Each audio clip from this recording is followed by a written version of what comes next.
Woohoo! Welcome everyone. Happy Saturday. My name is Becca Briley, SWIHA Success Coach. I am excited today because I, for the first time, get to hear a story from one of our amazing SWIHA graduates who took our massage training program. For those of you who don't know, we've been a conscious college community is what we call ourselves for over 30 years. And today I have Toni Short with me, who I'm going to bring on screen to basically share her testimony, her path to massage therapy, and just kind of answer some live Q&A for those of you who are curious about what this healing art is, what this modality is, and really her path to becoming a massage therapist. So let me go ahead and bring you on screen, Toni. How are you? Good. Oh my gosh, you're joining me live from your amazing massage therapy studio. Yes, ma'am, in Santan Valley. This is the office, but I also have a mobile setup that's in my truck at all times so I can travel the valley as well. I love it. Okay, well, we're going to hear how and where you're practicing and how to get a hold of you. But first of all, I was told that you have an amazing story to share that we would love to hear. And I think you know, Casey Miller, the founder of the college, started this path, started the whole SWIHA community because she became a massage therapist. So for the sake of this interview with you, I'm changing my background to match your branding. How about that? That works. The beach is the fun place to be. So my story started when I was very young. My mom had kidney failure when I was growing up, so my father had to work multiple jobs to keep the house going. I was raised primarily by my grandparents, even though my parents were in my life. There was a lot of trauma and a lot of, per se, not acceptance in my family as a young child. And then I became an alcoholic and not in the right path. But after a while, I met my husband, and he was a really great man until he got addicted to painkillers and got verbally abusive and things of that nature. Well, now he actually committed suicide in 2010. And this is the hard part for a lot of people, but it's a really healing part for me because the room I'm in is actually where I found him, even though he didn't die here. But it took me 10 years to actually walk in this room of my house. So that's really hard, but a lot of people see my tattoos and understand the semicolon is for suicide awareness, and I got them on both sides.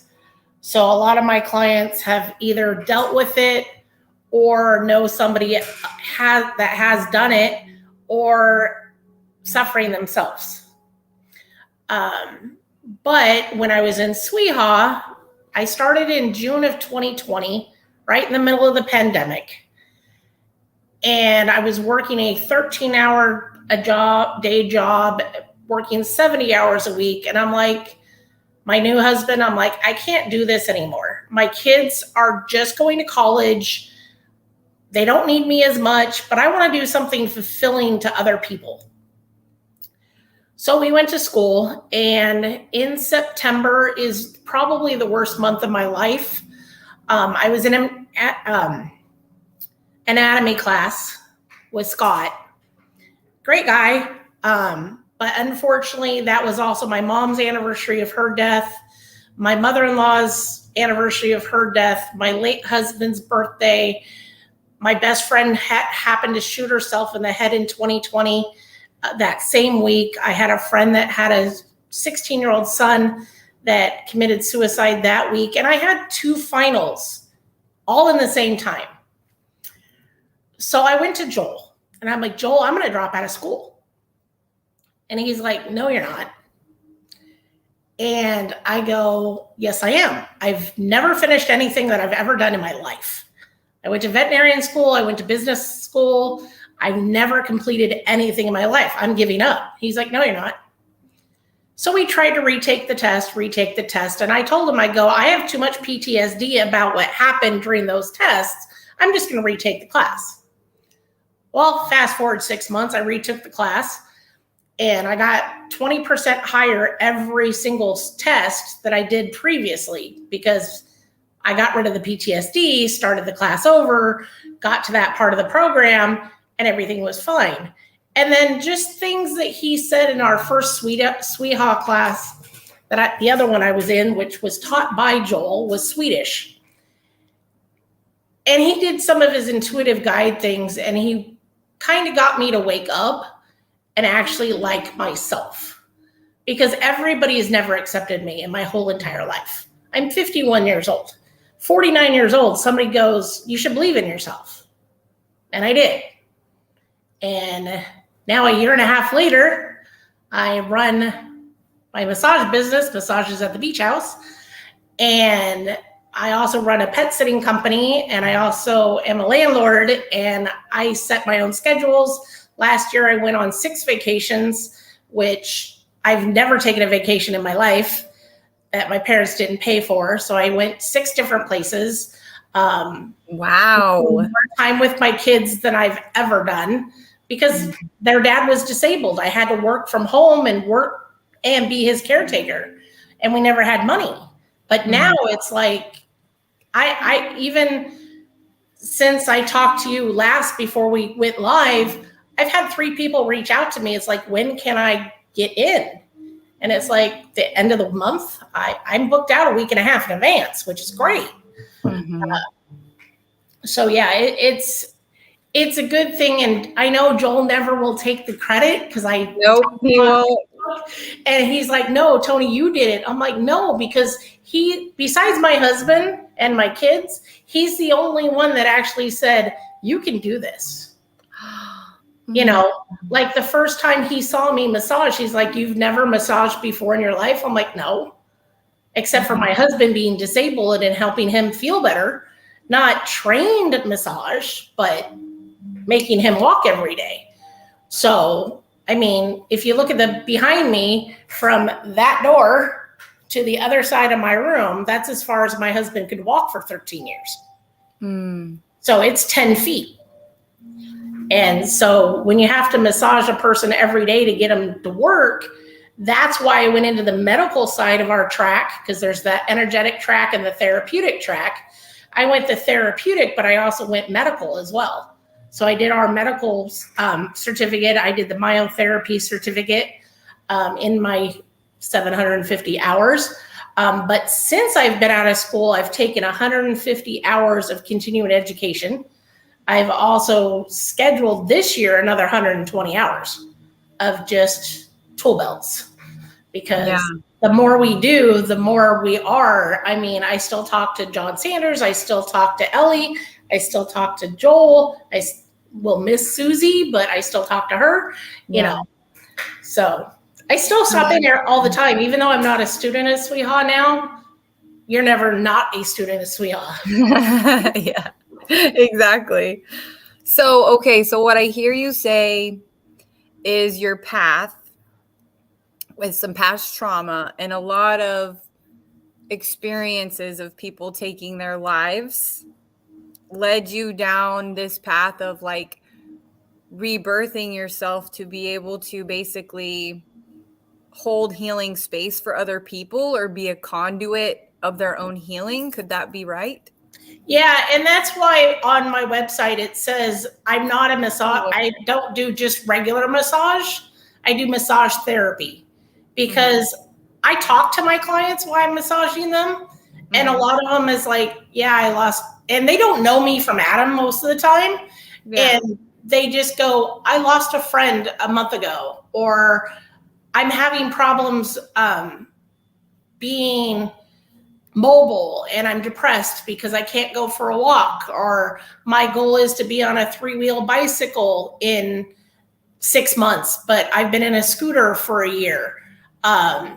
Just those things of getting people active, because the more people sit in the 4 walls in the pandemic,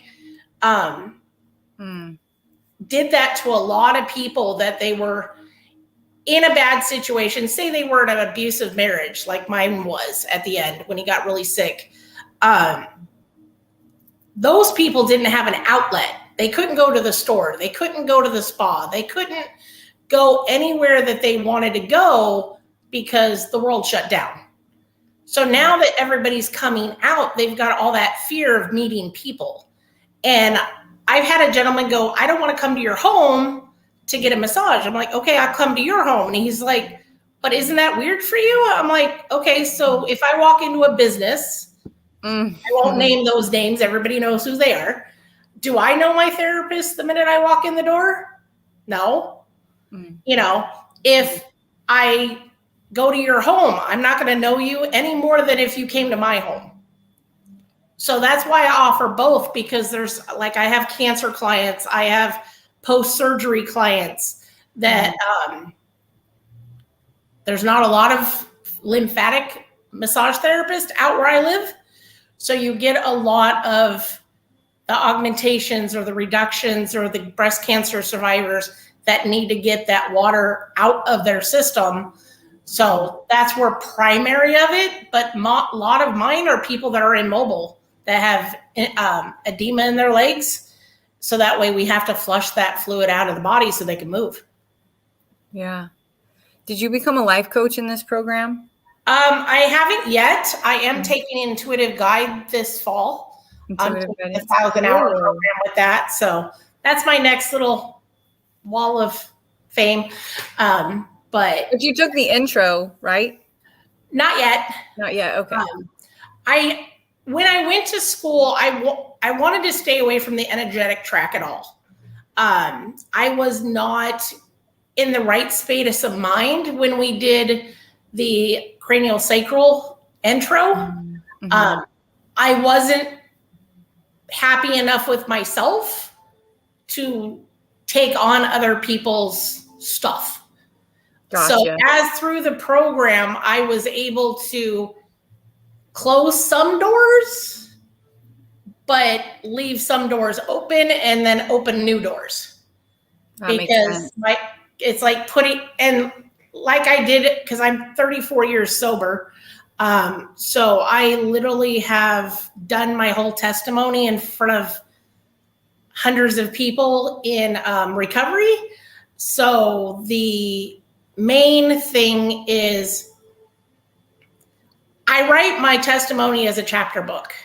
And that's why the semicolon is so important, is because it's a pause in somebody's life, somebody's story. Doesn't mean it's a period and it ends. It just means you have a bump in the road. And a couple of songs, there's one song that I love the most. It's called Hills and Valley by Tauren Wells. You're always going to have that mountain you got to climb. But then once you climb it, you've got the horizon you can see. And then you'll probably get a low, the valley of like, okay, that didn't work out very well. And then you got to climb that mountain again. And it's a constant roller coaster for life. But the more you stay out of the valley, the more view you're going to have. And another sentence I like the most is, and I have it on my wall, and it's, life is like an ocean wave. Excuse me. Every time I say this, I cry. So it's like, life is like an ocean. Waves will try to knock you down and push you back to where you started. But once you fight through them, the ocean is yours. Because it's the same thing as the hills and valleys. And it's like, you're going to get knocked down. But my clients know that if they call me and they're majorly in pain and I have an availability, they'll get in the same day. It's a little harder now, but I have people that are booked all the way to January 24 in my system because they like to be every 2 weeks or every 3 weeks or every week, and they wanted to make sure they had their spot. So every month I start my schedule with at least 35 bookings. Might not be 35 people, but 35 appointments.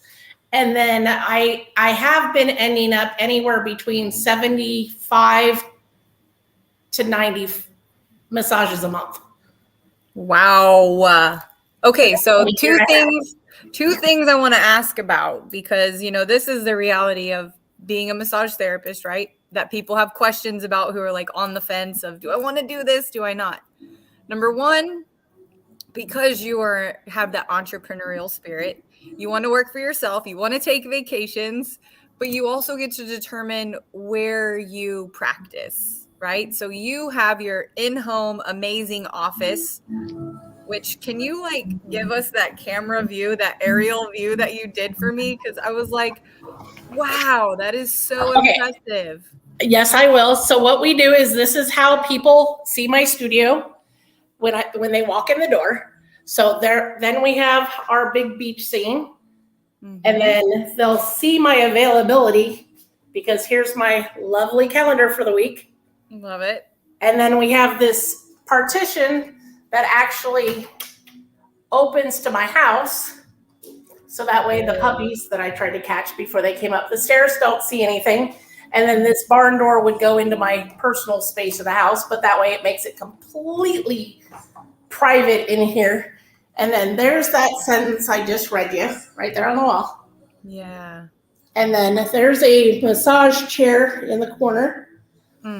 That is, so if I do couples at the same time, one client gets to sit there while one's on the table. And instead of just a regular old lounge chair, that has the Suzachu rollers in the back of the neck. Ooh. And then we also have our hot stones, the massage gun, lots of, Buddha items and essential oils. And then there is, and I'm going to spin it around the other way, there is my old logo. And then just a bunch of stuff. And as you notice, everything in my house is dolphins and blue and white. And a lot of people always ask me, where did you come up with the name Massages at the Beach House? Like I did today. So the answer to that is I'm from Northern California.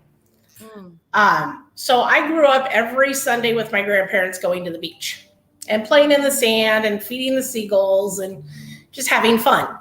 Well, my current husband, my late husband, was from the same county I was, so we always go to the beach.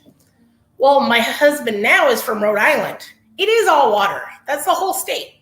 Yeah. So we got married at the beach, not at the beach, but we got married here in Gold Canyon on a golf course next to water. And the two lamps that you see behind me actually represented our mothers that were not at our wedding. So that started the whole trend. Everything in our house is blue and white. My husband just actually changed our pendants in our kitchen. They were pure white, and he got blue and white like marble to match. And it's kind of funny because you said I love your tree in your background, because I made this blue for you. I have the same tree, but mine doesn't change color. I literally have the same tree. I can make it every color pretty much. So, and rainbow. So I have the same tree. Oh, nice. And that's also where I go when people are getting ready. That's my little zen space of, privacy. Yeah. Okay. Well, and it's also the my grounding space. So while they're getting ready, I'm grounding, and I'm sitting there and letting go all my stuff, as they call it. And then I'm ready for them. And then once I'm done, I go back there while they're getting dressed, and I dump their stuff so I can go back to my stuff. Yes. And that's an important part of the process. So you get to choose where you do your practice. And obviously part of the ethics piece is, professional boundaries, like being very clear with your clients, because that can be weird for people. If you're coming in their home, you're a female, if you're working with a male, there's a lot of things to consider. So that's part of, Toni's path here of deciding who is your demographic. Are you going to work with men? Are you going to work with women? Are you going to work with cancer patients? Are you going to work with people, with high pain?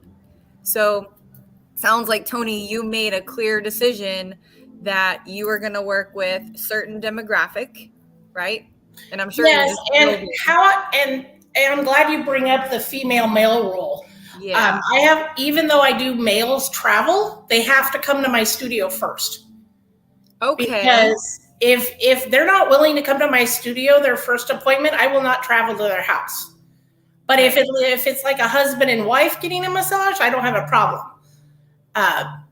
But like I said, and I've only done 2 males that way where I broke my own rule, but one of them was given to me by a fellow SWIHA agent that does not work in Mesa anymore. So she gave me his name. She had already talked to him. She knew he was safe for me. And then another gentleman was wheelchair bound. So I knew there was nothing going to be there. I'd rather help him than worry about him being inappropriate. Now, I have had 2 people be inappropriate in my own home. Okay. And as soon as they were off my table, get dressed, get out. I don't put up with that. Right. I've even had a gentleman on my website send me an email that says, can I be undraped during the massage? I go, if you don't want the draping, you have to wear shorts. And he's like, no, I want to be undraped. I'm like, I'm sorry, but I'm not going to book your appointment because that's not legal for us. Right. Right. You know, it's like, I don't care how much you want it. You're not going to get it from me. Yep. And that's it right there. That's part of your decision to be very clear with clients from the get-go. So whenever we see, traveling massage therapists, body workers, we have to always explore, okay, how are they laying out the professionalism? I'm wondering, do you have like a form or a contract that they sign virtually before they come in with Yeah, on the website that I use, it has the intake form and the contract form.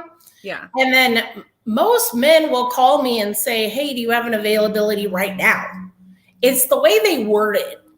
It's like, if they say, hey, when's your next availability, and treat me with respect, I'll treat them with respect. But if they call and say, do you have an availability right now? I'm usually not available on a weekend when they call, so it's not really a lie. But it's like, yeah, like Wednesday, because I know they're not going to book. So I'm not going to sit there and try to. Sometimes they do, sometimes they don't. But I even had a gentleman that really threw me off. And he called me and he goes, can I have a spa? I'm like, what does that mean? I'm like, it wasn't a massage. It wasn't like, hey, do you do facials? Whatever. He's like, can I have a spa? And I'm like, I don't know what you're talking about. Right. It's like, if we're on the same page and we're talking about the same modality or things of that nature, then I get it. But some of them are just like, wait. Yeah. If we can't communicate you either via text or phone call or email, and we're not on the same page, they don't even get they don't get a booking. Right. Okay, good. So there's that boundary. And I'm glad we talked about that because I'm sure that comes up for a lot of people worrying about, clients being inappropriate and how to professionally handle that. Sounds like you've got that mastered and under control. So I celebrate that. And then my other thing was, when you said you weren't in a space energetically, you didn't want to do the energetic track. So you went the therapeutic track, right? Right. And now we have the therapeutic and the Ayurvedic track. Right. So at what point did you learn, or are you still learning, how to energetically protect yourself in that space with clients? A lot of recovery, plus a lot of talking to Joel and the teachers at SWIHA, and even my a financial advisor, Anyata, just having those conversations of, okay, even though I'm starting to do Reiki work, I haven't taken the full classes, but I'm get Reiki done on myself. So I'm learning from my Reiki master that does my massages. And that's the other thing. Yes, make time for your massages. Do not skip getting yourself taken care of. Because if you don't get your own massages, we have to take care of ourselves on top of other people. But the fact now that I can feel the muscles more and when they need to hold the space, I can hold the space. And I have a client, you'll see it on my Facebook page. If you guys go to my Facebook page. Let me pull it up. I've got a couple clients on there. One was wheelchair bound in August of 2021. And I just did it as a favor to a friend of mine because her dad was really, really bad. He actually was wheelchair bound. In July of last year, he was riding his 3-wheel bicycle. Mm-hmm. And then you'll also see another client that April last year, she had a scar that went from one side of her rib to the other side of her rib. So her I whole see body. some photos here of like bruising. Yeah, that's lymphatic work. The Oh. first picture is 2 days after or 5 days after surgery. And then the last picture is after 3 sessions where all the bruising totally went away. So that picture that you're showing right there is after she had a liposuction 360 and what they call a BBL, which is a Brazilian butt lift. Oh. So that is the bruising of sucking out the fat and putting it elsewhere. So she came to me for about 5 weeks before she could fly back home. That last picture you showed is the Better Business Bureau actually reached out to me to accredited my business within 6 months of being in business. Mm-hmm. So I'm actually accredited with the Better Business Bureau. I have a Google ad, but 95% of my clients find me from Facebook. Now, I do not promote myself. Really? I refuse to go on there and go, hey, I'm a massage therapist, come to me. No, my clients, I've got like 4 today that said, hey, by the way, I'm looking for a massage therapist. I'm looking for lymphatic drainage. I'm looking for this. And all my clients go see Toni. Go see Massages at the Beach House. Go, you need to talk to her. She might not have availability, but go talk to her. Because I'll fit people in if I can. But some people ask me, it's like, what days off do you close your business? I go, I don't. I work 7 days a week. Some days I might do 1 massage. Some days, like yesterday, I did 4. But you're in high demand. You're in high demand. And what I'm hearing is that word of mouth is really working marketing wise for you because you're that good at what you do. I try not to toot my own horn, but it's okay. I'm gonna ask you to reviews right will say enough for me. I have people that will say, they'll text me, it's like, you fixed me. No, I didn't. Yeah. I did not fix you. I cannot fix anything. That's the same thing in recovery. It's like, I'm healed. You're never healed. Right. You are always in progress. I mean, there's 34 years of recovery with me, and it's like I didn't deal with a lot of it. Like my husband died in 2010. I didn't really deal with it until 2015 when my best friend committed suicide. So, and then I had my friend in 2020 that committed suicide. Yeah. Now I talk about suicide all the time on my personal page. And then a lot of people are like, you're depressed. No, I'm not. I want to stop people from doing it. And that's why if you notice everything in this room is blue and purple, because blue and purple is actually suicide awareness colors. That's why my logo is blue and purple. That's why my blanket's blue and purple. That's why there's paintings that are blue and purple. Even if they don't know me for Adam, but if they know those colors represent suicide awareness, then they're going to stick with somebody like me, because even though they're coming for muscles, if they need to talk, like I had a client that she was having a really hard time dealing with some things, and I hadn't heard from her for a while, and I saw her on Facebook, and I'm like, she did a year anniversary of her twins, her grandbabies. And the last time I saw her, she was having this really high problem that it was a very high-risk pregnancy. And I hadn't heard from her for a while, and I reached out to her, and I'm like, are you okay? She's like, I'm okay, because I saw it was the year anniversary that they were born. Wow. But unfortunately, they were stillborn. So the fact that I still follow up with clients that I don't actually see on a regular basis, I had a gentleman that had bladder cancer. He came to me 3 days a week to get out of pain. And then he found out he had bladder cancer. He got his bladder removed. He doesn't come as much because when you have your bladder removed, you have to urinate into a bag, which is some people, it's a weird situation, but us in the medical field, it wouldn't bother us, but it bothers them. But now he's hiking, he's fishing, he's going on vacations. He's 78 years old, and he's like, I'm in the best fit of my life now. Wow. But when he came to me 6 months ago, he couldn't walk. But the fact that we got his muscles to be loose enough that he could figure out the pain wasn't in his legs or his lower back, it was this cancer. And so now that he's cancer free, he's energetic, he has the mobility that he needed. Does he need to see me? No. If he gets hurt and wants to come see me, is he welcome? Sure. I wouldn't have a problem seeing him again. But every 6 months or so, I reach out to him and say, hey, what are you doing? What are you up to?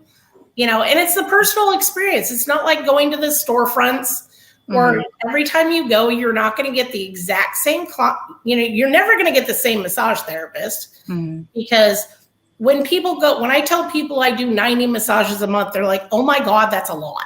But I tell people, if you work in the salons, you got to work 40 hours a week. In most places, you have to work. So you got to work 5 days a week with 2 days off. You got to work a 9-hour shift where you've got to do at least 8 massages a day. And you're doing 40 a week, and I'm only doing 90 a month. So if you average it out, I'm doing less than them, and I'm making more money because I get to keep it all.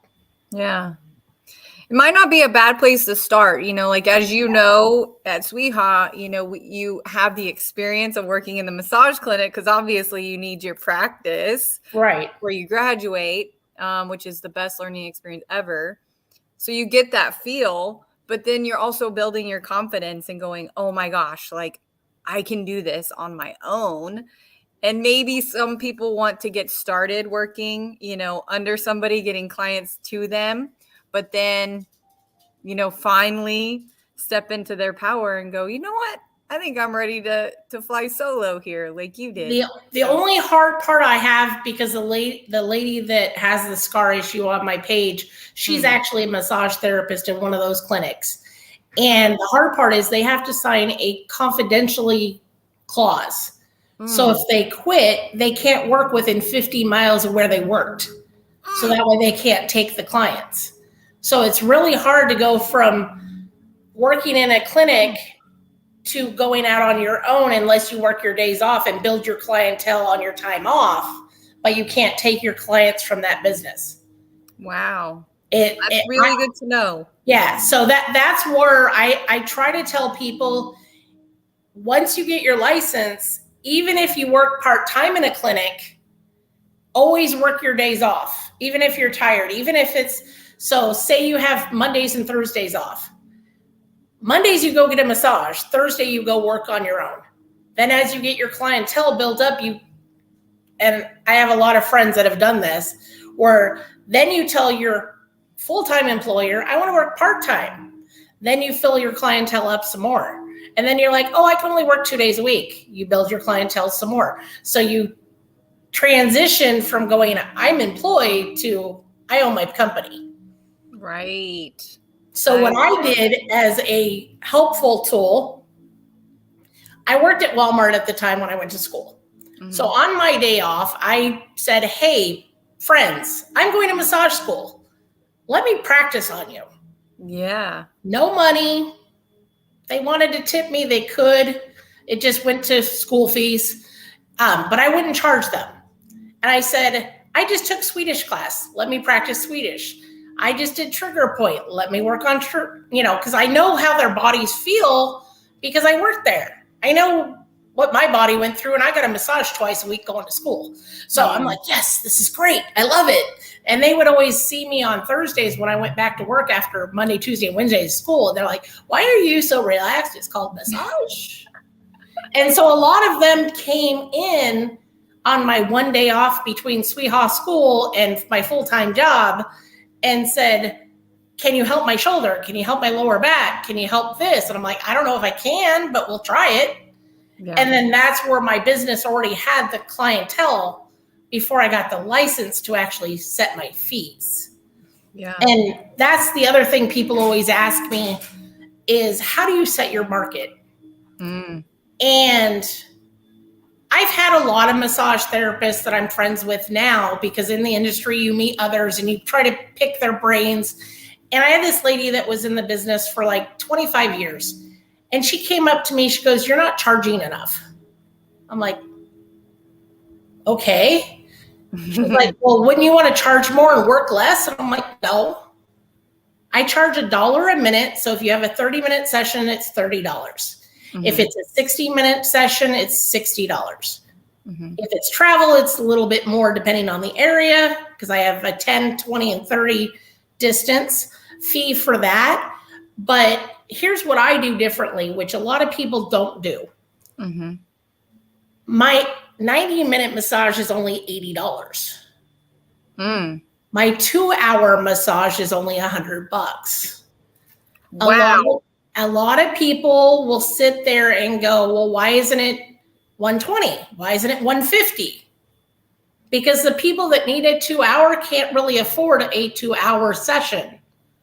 So yes, I give them a discount, but instead of them coming 4 times a month, they might only need 2 times a month, but it's still beneficial for them price-wise.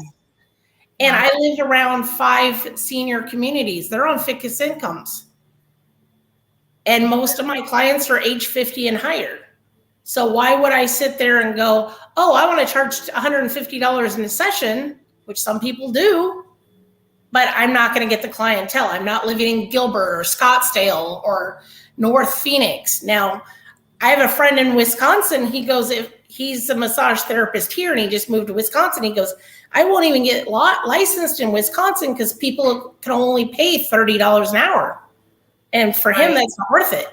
So it depends on your demographics. I have friends that my massage therapist charges me $100 an hour, mm-hmm. which is fine. I'll pay it. He's good. Right.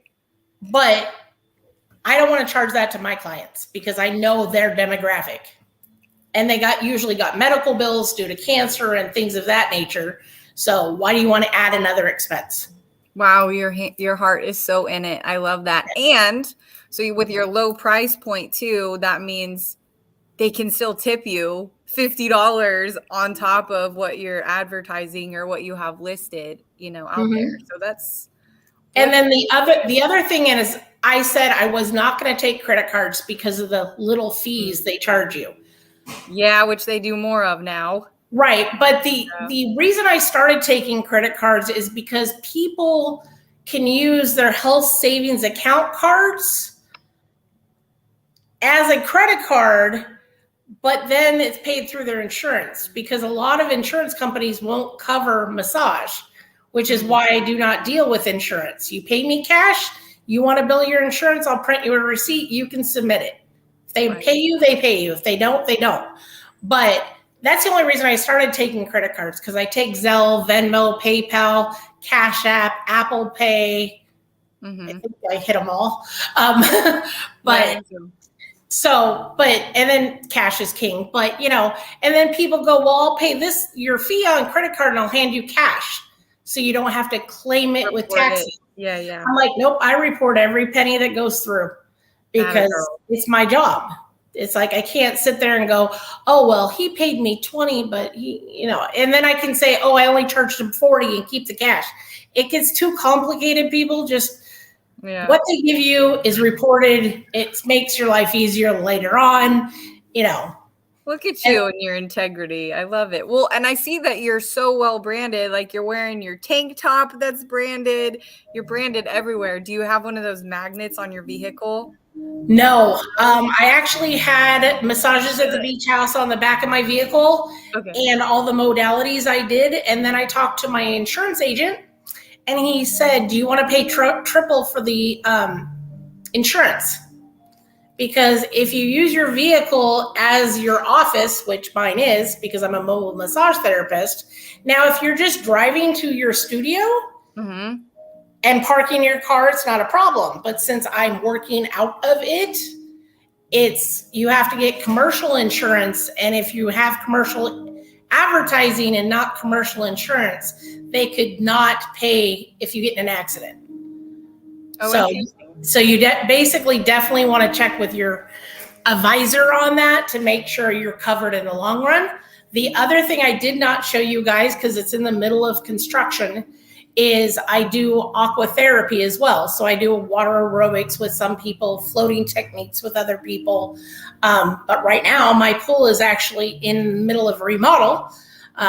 We've remodeled the whole backyard to make it ADA approval.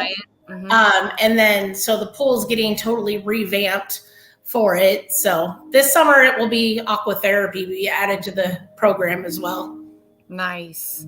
Well, I'm thinking back to the insurance, even if it tripled, you could still technically write it off as a business expense when you're doing your taxes. So it's exactly. Like all the things to consider, but wow, this is so good. We've gone way over our time. Yeah, I know, but it's fun. I could do this all day. So, what would be like a takeaway or like your sort of gift to people who are like, do I want to become a massage therapist or body worker? Like, what is your advice? Well, I'll leave you with this motto, and it's my mom's favorite motto, and she's been gone for 13 years.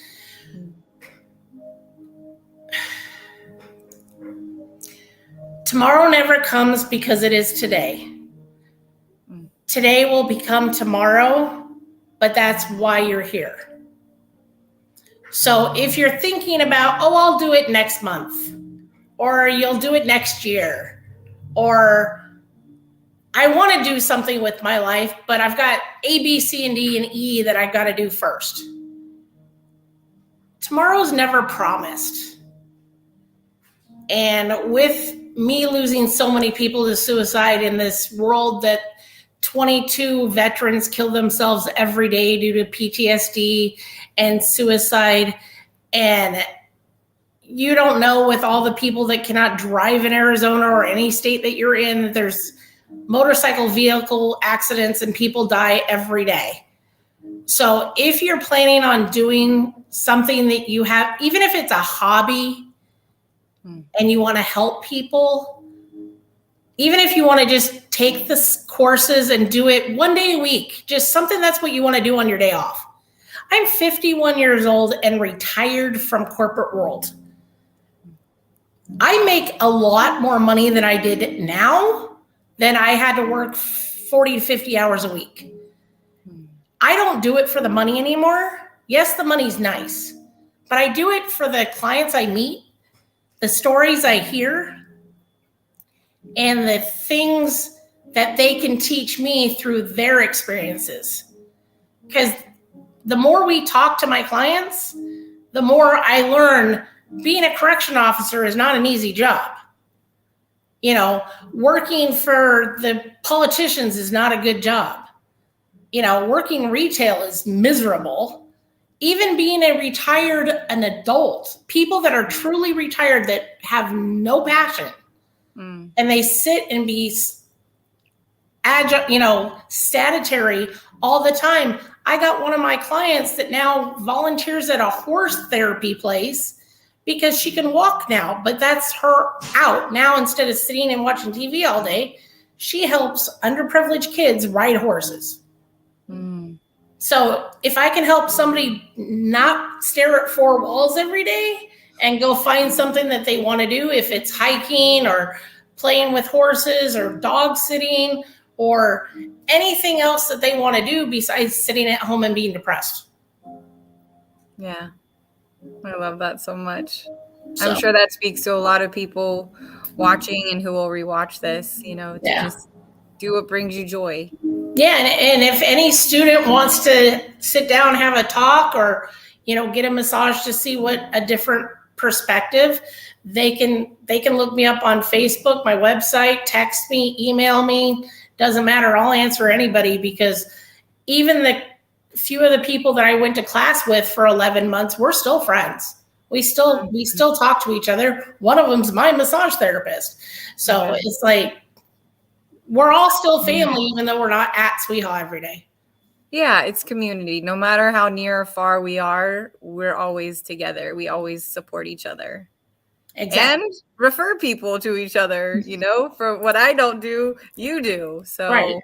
Well, like that client I got, she doesn't work in Mesa. She works in Globe and Wilcox, which are 300 miles apart, but that's where she visits a lot. But I'm 10 minutes from him. So why is she going to take him when I'm closer?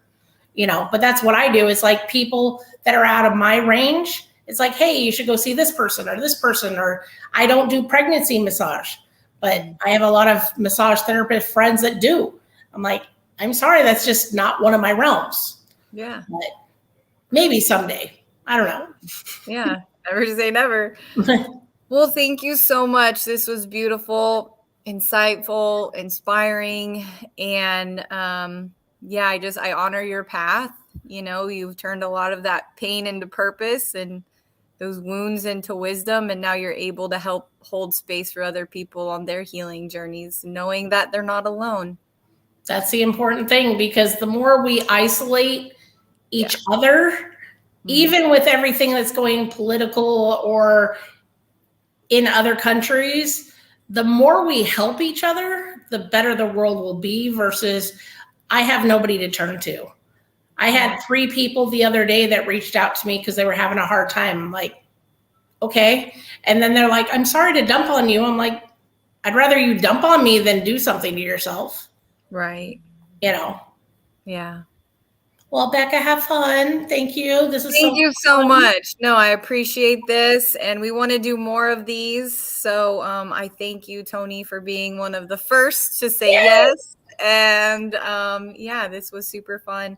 I'm just going to put your banner right there so people can see it on the outro as we go. So you can reach out to Toni if you want to talk to, a SWIHA graduate and practicing massage therapist in the Santan Valley. So thank you, sister. I will see you out there. Yep, we will. I'll be in touch for a visit for a massage. Yeah, exactly. Yeah, we'll talk soon. I appreciate you. All right. Bye, guys. Bye.